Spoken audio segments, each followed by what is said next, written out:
Welcome to the second part of the 18th chapter on axioms and uniform substitutions in the Logical Foundations of Cyberphysical Systems textbook. We're still in the business of worrying about succinct approaches for soundly implementing rigorous reasoning for hybrid systems, so we're still in the engine room of hybrid systems proving. But now we're moving on towards the part of that where we get down into the weeds of what happens with differential equations. And of course, we will still exactly exploit uniform substitution for the job. Now let's worry about differential axioms and differential equation axioms and all these, how they are best rendered in uniform substitution. And remember, of course, the reason to do so is best illustrated with the axiom schema for differential equation solving, which is rather complicated because it says that a property of a differential equation is always true after running the differential equation if and only if at every time t is the solution y of this differential equation at time t when assigned to x such that it satisfies the post condition. But that axiom schema is highly schematic. It needs the variable t to be fresh. It needs the solution y to actually be the solution of this differential equation with actually y plugged in for x in the term theta. And that differential equation solution shouldn't just be any arbitrary solution, but it should be the one that starts at the initial value that is written down by the variable x. And it needs to cover all the cases of the solutions parametrically in case there's multiple of those representations, depending on the function of the initial value. And x prime also had better not occur free in the post condition. It's just too subtle to check all of those side conditions. Instead, we're completely abandoning, even though it's sound, this axiom schema as we're moving on to a purely axiomatic approach where we exploit uniform substitution to make this happen.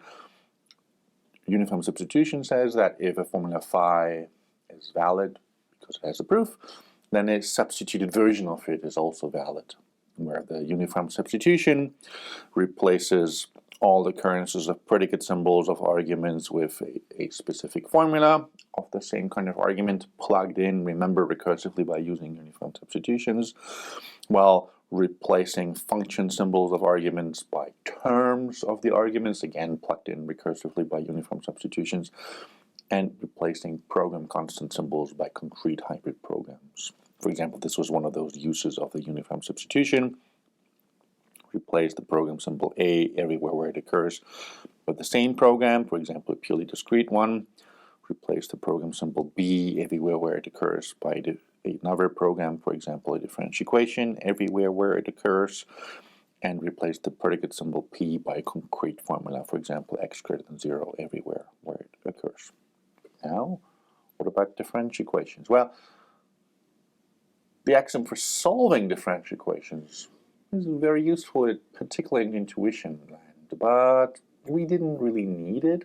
Remember, in the 12th chapter of the textbook, where we worried about differential ghosts, did we find out that we can indirectly work with solutions even if we don't have a solution axiom for the job. And in fact, in the previous chapters for that, we also understood that differential invariants, differential cuts, and differential ghosts are very useful also for proving other properties of differential equations that we have no chance at all of proving by solutions.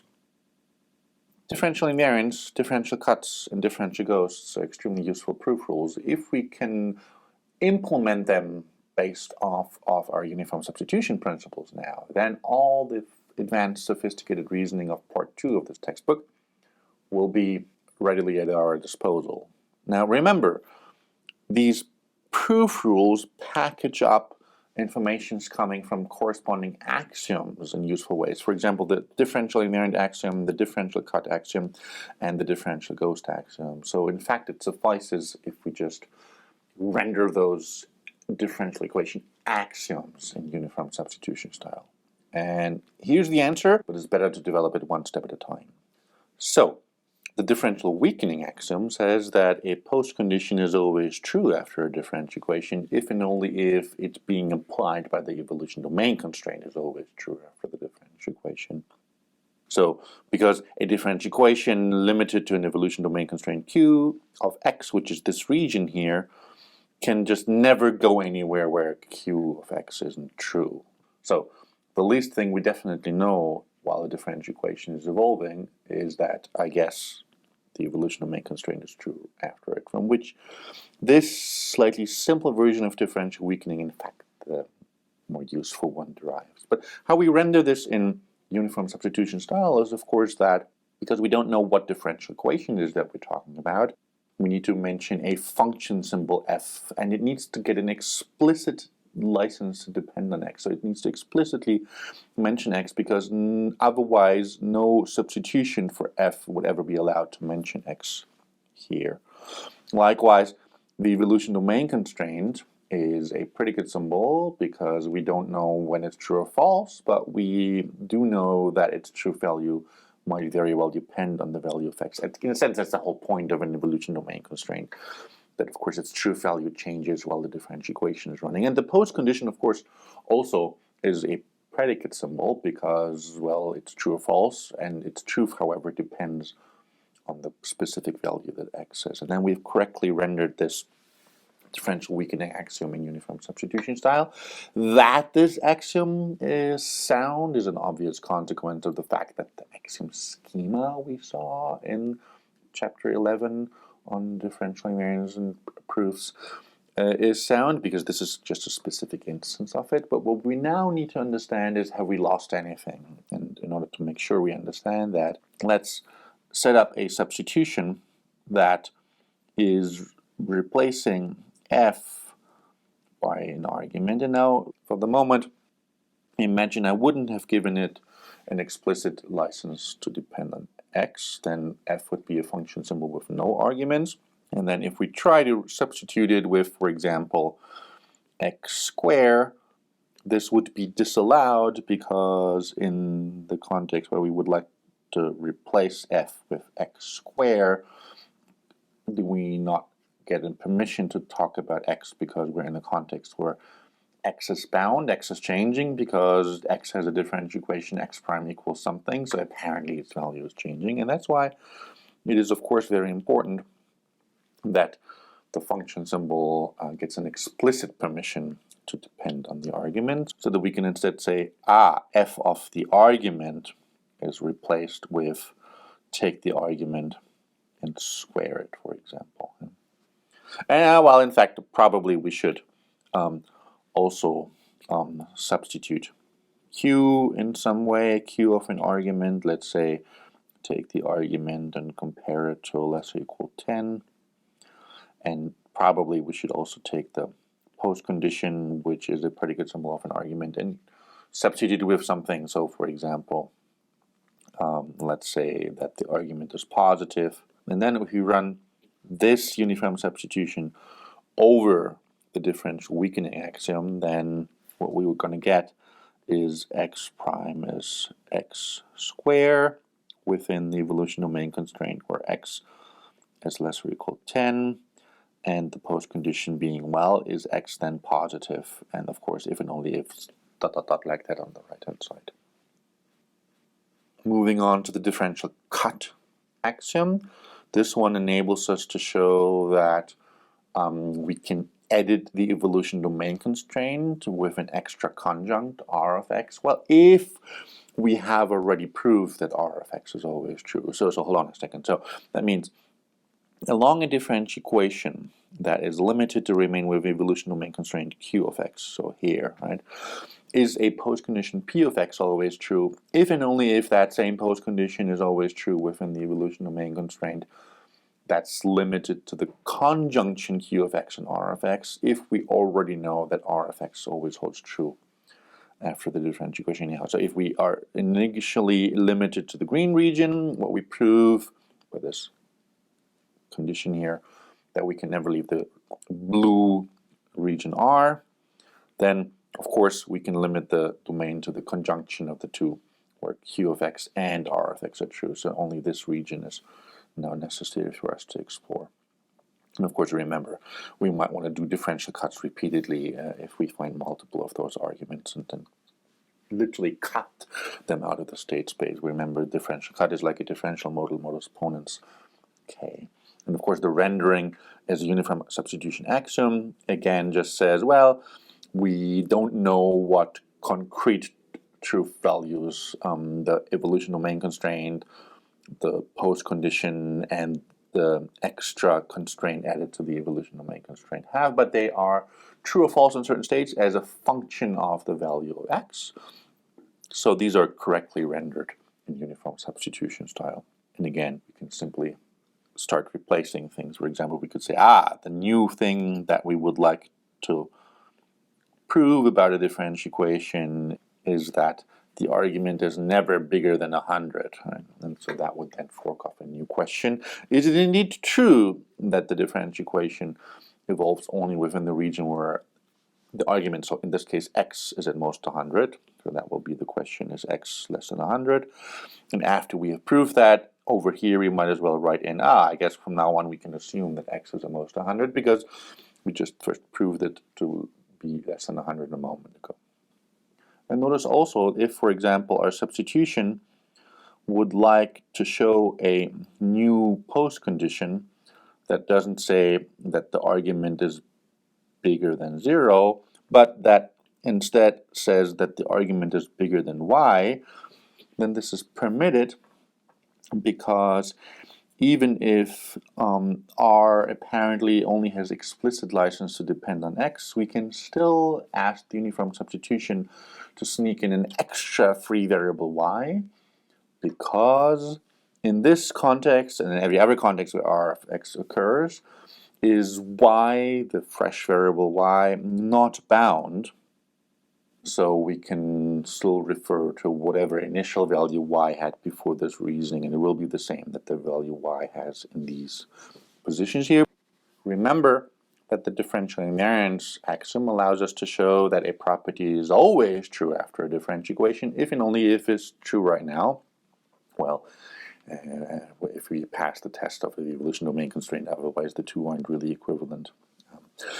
Provided we also show that the differential of the property is always true after the differential equation. And remember, for the prime, we wish we could think of time derivative, but remember the time derivatives aren't always well defined, especially not in isolated states that we're talking about. So instead, in chapters 10 on differential invariants, have we identified that understanding this as a differential, so something that talks about local change in the local state, is the better way of understanding them. But we still had a way of making sense of this as a property that tells us whether locally p of x remains true. And if this is the case always after running the differential equation, then I guess sort of intuitively, we saw it rigorously back in chapter 10, if p of x starts out true, then if it also has a trend to remain true, then it always will remain true. And of course, if it isn't currently true, it can't always be true in the future. Well, unless of course the evolution domain constraint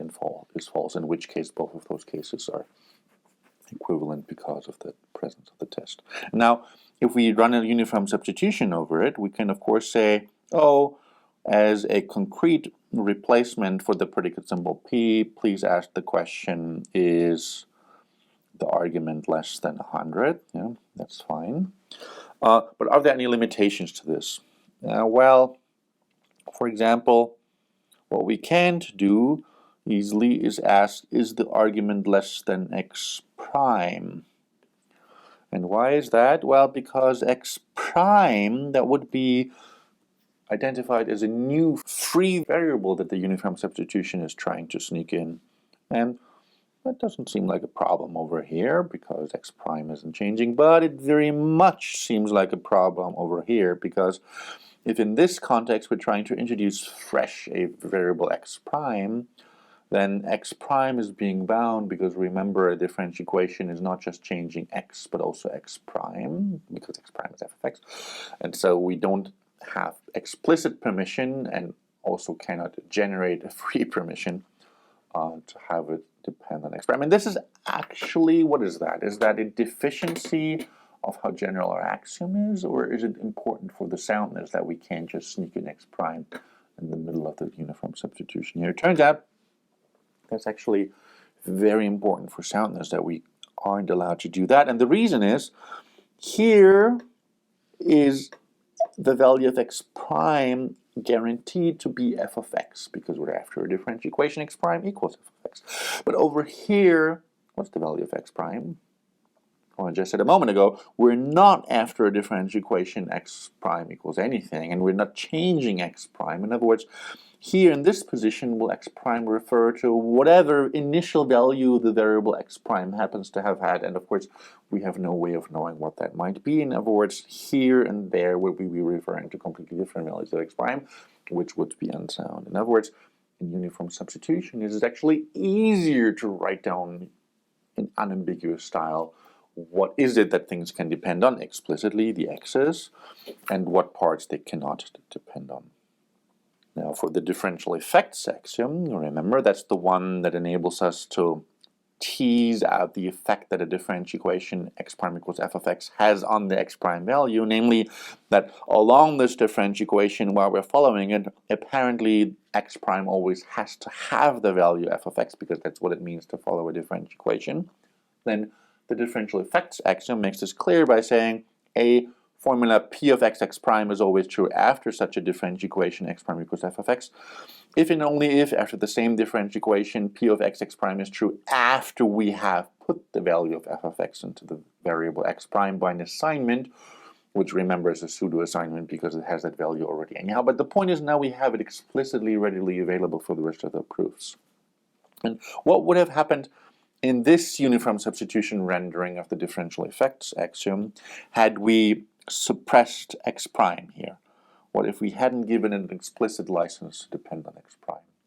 Well, in that case, if we were trying to run a uniform substitution over it that, for example, replaces p of the now one argument with compare the argument to x prime, say, that's not extremely exciting, but let's do it anyways, then that would of course clash, because we just talked about it a moment ago. In this context, is x prime changing, so we can't sneak it in extra as a free variable, which means the only replacement we can make for the predicate symbol p are things like is the argument bigger than y or something like that, and that's all good, but the point is then it would be utterly useless to do this in a context in which we're explicitly calling out that x prime has the value f of x by an assignment, because this cannot have an effect on any formula that we have dropped in as a replacement here, because it wouldn't be allowed to mention x prime. In other words, for this axiom to be useful at all, is it of course extremely important that we give the predicate symbol explicit license to depend both on x as well as on x prime. Moving on to the differential ghost axiom. This is rendered in uniform substitution style as follows. Remember what it says. It says always after a differential equation x prime equals f of x is a postcondition p of x true if and only if there is a value for the variable y, which is a fresh variable y, such that in the joint differential equation system x prime equals f of x, as well as a newly made up differential equation that we made up arbitrarily, y prime equals a of x y plus b of x, is the postcondition true. So the old dynamics we augment with the fresh dynamics that we dreamed up in a way that we liked to make sure that proof makes progress. And remember, the overall goal is to make sure that we can then identify nice invariants of the old and the new system together that weren't possible to even express previously in the old system, for example. And the point is, the differential ghost principle was only sound, well, first of all, when the new variable is actually new, right? And that's given because this is not an axiom schema in which we need to say, please don't use it with the same variable x that you used for y, because it's a concrete formula, and for the concrete formula, just read that apparently the variable x has an entirely different name than the variable y. So this is built in, as opposed to some side condition having to rule abuses out. And likewise, for even more subtle reasons, in the differential ghost axiom, was it very important that this new differential equation that we're sneaking in didn't, in crazy ways, explode in finite time, because that would, of course, make the reasoning principle incorrect. And here we can do this very easily exploiting uniform substitution by saying the new differential equation has to be of the shape y prime equals a of x times y plus b of x.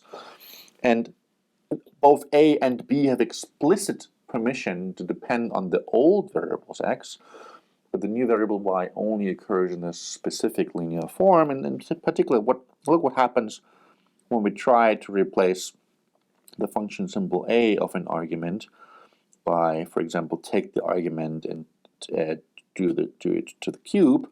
Well, that we can easily do, but if we try to also add y, for example, into this, then during a uniform substitution will, of course, y be identified as a fresh free variable that we're trying to sneak into this context, and we would be forbidden from doing so here because, hey, wait a second, that's in the middle of a context of a differential equation for y, so apparently y is changing. We can't put in a free variable into a context where it would be bound because we would go to logic jail. And likewise, the same thing would happen if we were to try to sneak in, for example, y square into this constant term here. That would also be forbidden and identified as a bad use of that. Whereas in comparison, it's perfectly fine if instead of trying to sneak in y as a variable, we sneak in a different variable z, and even z power 55 if we really want to, because for another variable z that's now very, very fresh, right? Okay, cool, but we're using it only in the context in which x and x prime and y and y prime are changing here as well, but z is untouched, so we get to talk about it if we so want to. Now, the solution axiom in general we didn't want to have in uniform substitution style because the relationship of the differential equation to its solution is kind of sort of non-obvious in general, but there's an important way in which differential solution axioms are actually very easy to write down, and that's if the right-hand side of a differential equation is a constant. Well, in that, of course, in that case, do we not have a fancy differential equation that we're following? We'll be following a very easy differential equation with a constant slope. We don't know what the slope is, but it's going to be a constant function symbol, c with no arguments. And in that case, of course, is the solution exactly take the old initial value of x and add constant multiply with time to that. And in this case, it's very easy to trace a differential equation solution axiom by saying always after a differential equation x prime equals some constant c within an evolution domain constraint q as a function of x is a postcondition p as a function of x true, if and only if for all times t greater or equal 0. Remember, t is a different variable than x, so this constraint is also by construction as opposed to by side condition. Then if for all intermediate times s between 0 and t, the evolution domain constraint q is true for the value that we have at time s, this intermediate time, which is the value x plus constant multiplied with intermediate time s. But if that's true for all of those intermediate times, then at the end time t is p of x true after we assign the value of the solution x plus constant multiplied with time to the variable x. And again, if our uniform substitution were to inadvertently try to replace the function symbol c of no arguments with x, right, then our uniform substitution would say, wait, hold on a second, x is a free variable. If I try to sneak this in here, right, then that would be x prime equals x if we shut off the conscience of the uniform substitution algorithm. But in that case, of course, over here what we get x is x plus x times t, and that very much is not at all the solution of the linear differential equation x prime equals x, because remember the solution of that actually is an exponential of time, right? So fortunately that is being ruled out as well by the fact that c is a constant symbol. So for example, we can say the uniform substitution should please replace c by another variable y that isn't changing, or by, for example, 92, right? But not by anything else. Now let's use this for some good. For proving properties of differential equations that we can't just solve, but we can still prove by differential invariance, for example. So if we would like to prove this property by differential invariance, we point to the differential invariance axiom and ask uniform substitution to choose the appropriate instance, which says if it's true in the beginning, then it will always be true. If you can convince ourselves that the differential is always true, for that we now point to the uniform substitution instance of the differential effects axiom, which will tease out that the value of x prime apparently is x cubed and can be assigned to that. And in this context, do we need to worry about what's the differential of this formula? Okay, let's do this by context congruence reasoning by saying, well, first equivalently rephrase this red formula into some equivalent green formula, tramp that one up, and prove that it's correct. And then, of course, in this context, is it fine to replace the red formula with one that it is equivalent to, the green one, and continue the proof down here. First, let's worry about this side. How does that work? Well, so that prime applied to a greater or equal will, of course, prime both sides. The prime of 1 is 0 because, of course, the value of the number 1 doesn't change over time, so its derivative will be 0, whereas that gives us the differential of x times x. On this side, of course, the thing stays, and now we say, in the context of a greater or equal comparison, will those two be equivalent if, for example, the terms themselves are equal? And of course, if they're equal, they're either both greater or equal 0 or none of them are.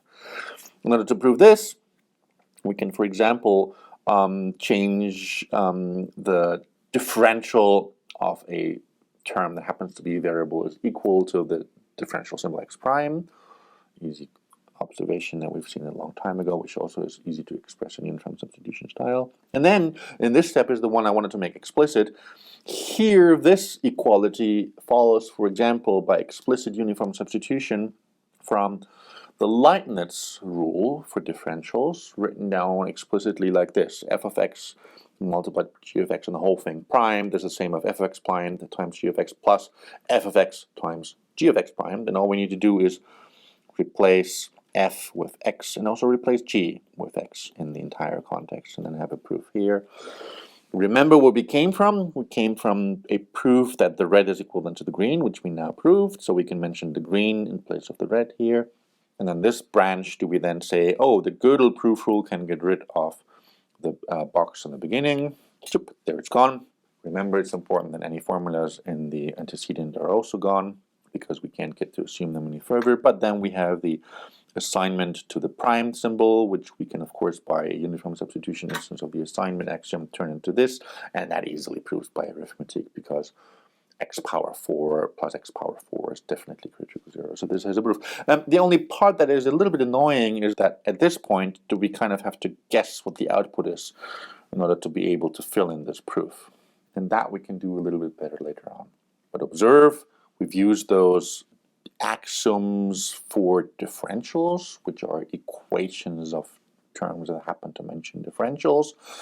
So, for example, the differential of a sum of two function symbols is the sum of the differentials of the function symbols, and likewise a Leibniz rule, where a function symbol occurs that has license to depend on all the variables because we might want to use them all. And also very cute, rendering for function symbol c of no arguments, that their differential is always 0, is easily stated in uniform substitution style as well, because a uniform substitution that would try to replace the function symbol c with, say, the variable x time multiplied with itself, that would be highly forbidden, because the uniform substitution would notice that there's 3 variables in it that we're trying to sneak into a context with primes, and we can't do that because, of course, the value of x times x prime very much not just depends on x, but also depends on x prime, and in any way it depends on a lot more stuff than the arity 0 function symbol does, which visibly depends on the values of no variables, so can't possibly have a spatial derivative. And these derivation axioms, of course, directly follow from the more general schematic versions that we've seen in the past as well, except it's possibly a little bit easier to understand what it means exactly for this to be a function symbol, because it visibly has no arguments. Summarizing, these are the differential equation axioms that we've identified in uniform substitution style. They're all very, very tame and very explicit about what specifically they're allowed to depend on, and likewise the differential axioms. Let's use them for some good. In particular, let's understand the congruence reasoning a little bit better that we were doing at this point for terms and at this point for formulas. How does that work? Well, we've already seen that congruence for terms means if f equals g, then predicate symbol p applied to f is equivalent to predicate symbol p applied to g. And that, by uniformly substituting f with x times x prime and g with that green term, gives us license to derive in one step by uniform substitution applied to that congruence reasoning proof rule this equivalence that we've used. Likewise, by sort of complete analogy, if two formulas p and q are equivalent, then also in any context c is c of p equivalent to c of q, and that's kind of morally sort of the same as that congruence reasoning rule, except here we're dealing with equivalences of formulas, so that's a formula applied to a formula precisely. That's the only slight complication of it. It is easy to make this very precise, but you will do just fine in using it intuitively. For example, in this context here, do we say the formula context applied to the argument is that formula into that place either the red or the green formula will have to be put in. The red one is the one we get for the replacement of p, whereas the green one is the one we will get as a replacement of q everywhere, also here and here. Make them very precise, for example, in the article in the Journal of Automated Reasoning 2017. But the one thing that was a bit annoying about it is, as we're conducting the proof at this moment, when we were trying to form the differential of something, that we kind of have to guess the answer and then continue the proof. And we can do better than that, because we can, for example, exploit uniform substitution also for other styles to go parametric, because we can certainly at this moment say we don't know what the differential of this exactly will be, but of x times x will be something that's mentioning x and x prime. If only we had a construct that tells us it's something that depends on x and x prime and some real number of that. And of course that's a function symbol that we can say some result j of x and x prime will, being greater or equal to 0, will be equivalent to that. And that will give us this formula over there. And then we can continue the proof. For example, here, apply the Gödel reasoning principle and assign to it to show that the remaining question is whether j of x and x cubed is greater or equal to 0. And on this side, can we continue the proof a little bit as well, reasoning on that side and on this side, and then ultimately say, I think I got it. I know what I need to plug in for j of x and x prime, and that's, of course, we're plugging into an entire proof by uniform substitution. Once you've found out the answer later on, it's just, again, one reasoning application of the uniform substitution on the entire proof, which will replace this here by x cubed x plus x cubed, and on that side we'll replace it as well with something that will then be easily proved, as we saw before, as essentially a uniform substitution instance of the Leibniz rule for differentials. But we can do it a little bit better as well, because we don't even need to guess that this parametric answer will be of this shape. We can also go a little bit more unconventional once we identified that uniform substitution and reasoning is sound, by instead saying, well, we don't know what the answer is, why don't we construct it? Why don't we construct it out of, for example, a trivial answer that apparently this will soon depend on x times x prime. What can we prove about x times x prime being equal to? Well, we can certainly prove that it's equal to itself, which is true, but not very exciting. But this has a proof. Great. Now let's take this proof and simply develop it forward until the two meet. Right? We've been doing the proof backwards.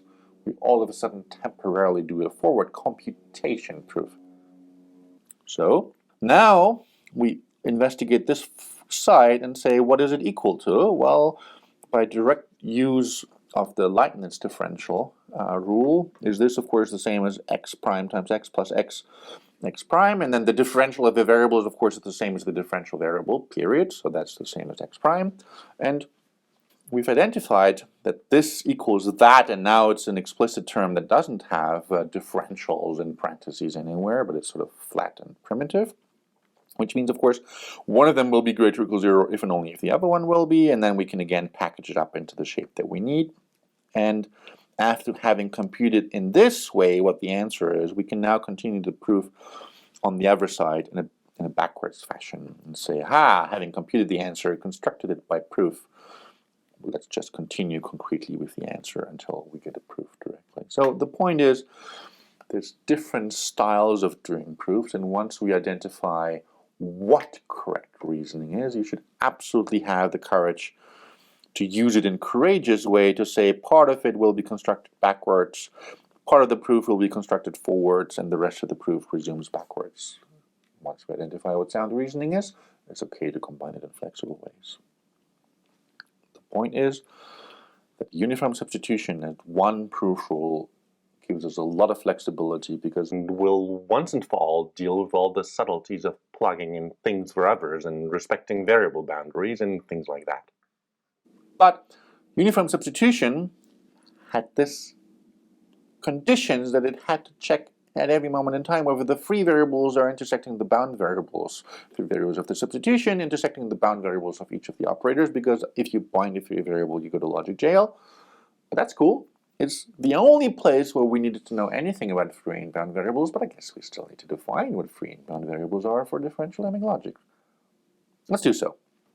The correctness properties that they need to have is that bound variables are such that these are the only ones that change, which means if we're running a hybrid program alpha from an old state omega to a new state nu, then the old and new state agree, except possibly on the bound variables. That means they agree on the complement of the bound variables. Only the bound variables are written to. Things that aren't written to can't be changed. Think of it this way. If you have a program that's assigning to the variables x and y and z, well, then they might change, but a different variable abc can't possibly change, right? So the old and new state have to agree on that. So only the bound variables change. The coincidence lemma is the dual to that, telling us what correct free variables are. If we have two states which agree on the free variables of the term, then if we take the term and evaluate in the one state and take the term and evaluate in the other state, we ought to get the same real number back. And likewise, formulas. A formula is true in one state if and only if the formula is true in the other state, as long as the two states agree on the free variables of the formula. Of course, a term that talks about x and y square and whatnot can only depend on the values that x and y have. It cannot depend on the values that variables a and b have, because they're not even mentioned. Likewise in the formula. Right? Formula is a little bit more subtle because it might quantify a variable for all x squared greater or equal to 0. That formula doesn't really depend on the initial value of x because we're overwriting it. That's why we will be defining that. For programs, even a little bit more subtle, it goes as follows. If we run a program from an old state to a new state, then certainly by the bound effect lemma do we know that these states will have to agree on the complement of the bound variables, because only the bound variables at most can possibly be changing. But we also, in the coincidence lemma, know that if the old state omega had a similar state omega tilde that agreed at least on the free variables of the program alpha is reading, then if there was a run of the program from the old state omega to a new state nu, then there also is a similar run of the program from the old state omega tilde to the new state nu tilde, such that again these two are similar. So to similar old states go to similar new states, which agree on at least those free variables, in fact on even anything else that they already agreed on initially, and also on all the must bound variables. We'll get to that in a second. Only bound variables change, and only free variables determine the truth of a formula, determine the real value of a term, or determine the transition behavior of a program. But let's define it. How do we correctly compute the free variables of something? Well, so what are the free variables of a term that happens to be a differential? Well, I guess these ought to be the free variables of the term. Hold on a second, except not really, right? Because if theta mentions x and y, then x and plus y prime will not just depend on x and y, but also depend on the x prime and the y prime. So that means that needs to be the free variables and the free variables in all their primed versions as well. What are the free variables of a predicate symbol? Well, of course, the predicate symbol itself doesn't have any free variables because it doesn't depend on anything, but the arguments do. So we just take all the free variables of all the argument terms. That was easy enough. Yeah, well, free variables of a conjunction, of course, they ought to be just the free variables of either side, union together. Free variables of a quantified formula. Well, these are the free variables that the formula has, except one variable isn't actually free in the quantified version of it because, well, x is being bound. We're overwriting whatever initial value x had with all the real numbers over one real number anyway. We're not no longer interested in the initial value that x used to have. And I guess sort of like that for the modalities, right? So for the modalities, do we also worry about the free variables that the post condition has? Except some of them we're no longer worrying about, right? Sort of, right? The ones that the program is writing into, in analogy to what the quantifier is writing into. And which are those? Well, I guess something like the bound variables of the program. These we can remove. But, of course, when computing and writing to variables, the program might read other variables, which are, of course, the free variables of the program. So these ones we absolutely need to throw in. And then, of course, if a program is reading a variable in order to compute a new value for it, then it's still reading it first. So in other words, we only remove the bound variables from the program. And it will turn out, think about it, that this isn't quite right. But let's go ahead. What are the free variables of the program symbol? We don't know what the program symbol is interpreted with, so I guess it could read anything. So that will be the set of all the variables. For an assignment, it's just whatever the right-hand side is reading. For a test, it's just whatever the formula is reading, so has a free variable. For a differential equation, oh, I know. We're reading the initial value of x, right? And then anything that the right-hand side is depending on and anything that the evolution domain constraint is depending on, we're reading as free variables. For a choice program, it's any variable that's free on the left-hand side because we might be reading it by running it, and every variable that's free on the right-hand side. What about sequential composition? Well, anything that the first part is reading, we're reading. And I guess anything that the second part is reading, we're reading, except, again, variables that beta is reading that alpha has already written, so I guess we're not exactly really reading them. So again, we can remove the bound variables of alpha, but like so, because if alpha is reading variables first in order to write them, then of course they still need to be removed. And again, there will be a mistake here. We'll worry about it in a second. And what's loop read? Well, I guess anything that the loop body reads is what the loop is reading, and done with it. Except these aren't quite right, because in a few places they're flawed. And the problem is that a program might write to variables. Well, that would be very nice, but the program, of course, doesn't write to the variables necessarily in every path that the program could run. Think of the choice, right? We could be writing on the left-hand side, we could be writing on the right-hand side, but we don't have to do both. For example, a program that is like that is this program is reading x in order to write to x, and it doesn't have to do so on every path, because if we run the left-hand side, we are guaranteed to write to x. If we run the right-hand side, we're totally not guaranteed to write to x. In fact, we won't. Yeah? But let's say, like so, on both of those branches, are we guaranteed to write to a different variable z, right? So in that case, z, x, and y are potentially written to, but only z is guaranteed to be written to. And only the ones that are guaranteed to be written to are the ones that are no longer being read in phi. And likewise for the sequential composition case, actually. So, in other words, Here we need to apply some caution and go for only removing the must-bound variables, not the ones that might be bound on some path of the program, but the ones that are guaranteed to be bound on every path of executing the program. And also, we're not reading the initial value of x prime.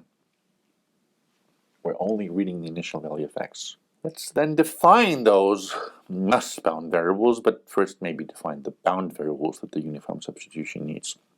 So that kind of sort of should be actually easier, right? So let's pick on one case.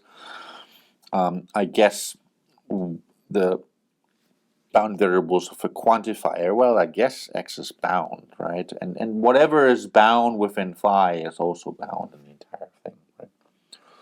And for example, the bound variables of an assignment, well, I guess we're writing to x, so that is definitely bound, right? And of course, nothing in theta can possibly be bound because we're only reading from it, we're not changing any values. So in other words, here we go, these are the answers, except in one case we need to be a little bit careful because the bound variables of a differential equation are both x and x prime because both of them are changing, even if the three variables of a differential equation are only coming from x, well, and the ones we read from here, but not from x prime because we don't depend on the initial value of x prime. And for example, non-deterministic choice and sequential composition, just anything that we're bound on either side. And in a loop, just anything we're bound in the loop body. In a program symbol, literally every variable is bound because we don't know what the program symbol's interpretation does. It might change any variable around for as we know. Now the must-bound variables, the ones that are written to on every path of the program, and then what's the biggest difference? Well, the difference is if the program has different non-deterministic choices of running, then we don't know what happens. In other words, the biggest difference is that the must-bound variables, the ones that are written to on every path, need to be the intersection of the must-bound variables of the left-hand side and the right-hand side for the case of non-deterministic choice, because the point is we can't know whether alpha or beta will be run, so only the variables that are written to on both of those paths are written to for sure when running alpha choice beta. And likewise, the must-bound variables of the loop is nothing because we're not guaranteed that the loop will run at all. And also the must-bound variables of a program symbol is nothing because, well, we don't know its interpretation, so maybe it doesn't assign to anything at all. And now we have precisely what we need in order to correctly guarantee that only the bound variables change while the program is running, and only the free variables determine truth. And remember, this is where in a slightly nicer, stronger statement, the must-bound variables are also guaranteed to agree on the final states of the programs because, hey, they're written on every path. They must have been touched. And that's precisely what we need as input in order to correctly implement uniform substitution, which is a straightforward homomorphic computation, but also the free variables and bound variables. They were slightly subtle to come up with, but then they're absolutely straightforward to recursively compute just as a function of the syntactic shape of the formulas, terms, and programs. And what we've developed now is the uniform substitution understanding, in particular for the differential equation cases as well, and the differential cases, but all of them are actually very, very tame and explicit. For example, here in terms of, hey, we explicitly worry in the axiom what happens with the dependency on x, because if you visibly see it, we explicitly do not have x prime in it because we would notice right away if we were to try to prove the axiom sound with an explicit dependency on x prime. But for free does the uniform substitution give us without having to think about it, because it's its responsibility and not the responsibility of a differential engineer's axiom, that it would be perfectly fine to replace the predicate symbol with something that not just depends on x, but also depends on z and y and other stuff. And also, remember in the differential ghosts, was it kind of useful to have an explicit mention of the variables and then it be only the responsibility of the uniform substitution to make sure that this explicit dependency is being preserved during the substitution process. And that wraps up rather nicely everything we ever need to know about the uniform substitution for our purposes.